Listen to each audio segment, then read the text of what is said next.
Today we're still talking about the infrared spectroscopy, but now we're going to focus on amines, specifically primary and secondary amines and the differences to the spectra that we would see. Remember we talked about how the spectrums go from 0 to 4,000. Well, today I'm just showing you like the zoomed in version of where we'll be looking if we were to have an amine in our actual structure. So first, I zoomed up into the 3000 region because that is where we draw our dotted line always, and that is going to separate the unsaturated region, which stands for the U, and saturated region, that is for the S. So on the saturated side, you will see that I already drew some peaks over there. Those peaks stand for carbon and hydrogen bonds, specifically sp3 CH bonds. So remember, all of those sp3 CH bonds are always going to essentially be there because they're the backbone of the structure. You need carbons to build the structure. Now, the fact that the amine is there with a nitrogen, we're going to explain where and why we find the things where we find them. So for both of the amines, I gave you the generic look of where you would see a primary amine has a nitrogen, 2 hydrogens, and 1 R group. I drew a specific picture down here, but again, it doesn't have to have a ring attached to it. It could have separated bonds like a methyl, isopropyl, and so forth. And then for the secondary amines, it has 1 hydrogen, and that nitrogen can have 2 R groups, so I did R with a subscript 2.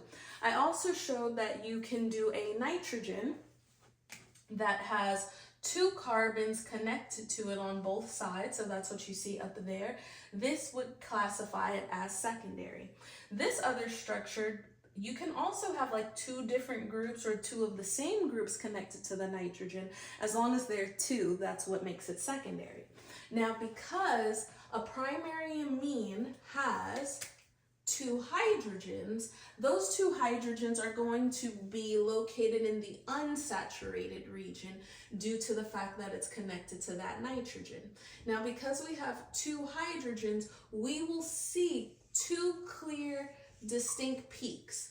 Now, mine, I may have drawn them a little bit off. They don't have to be equivalent. However, they do have to be 2 distinct peaks, and those are going to stand for those hydrogens right there. So what do you think is going to happen for the secondary one? Because we only have 1 hydrogen there, I should expect 1 peak.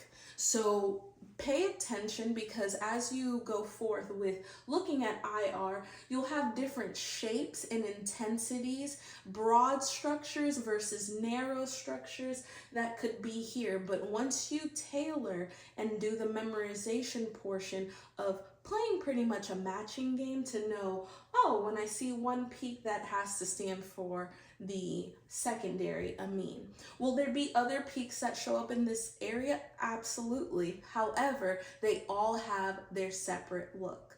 So hopefully this concludes everything. Hopefully you understand what's going on with the primary and secondary amine, and this concludes this video. Stay tuned for some other videos to also relate with the IRs, and hopefully some of the practice that we do together will really help solidify your understanding of infrared spectroscopy.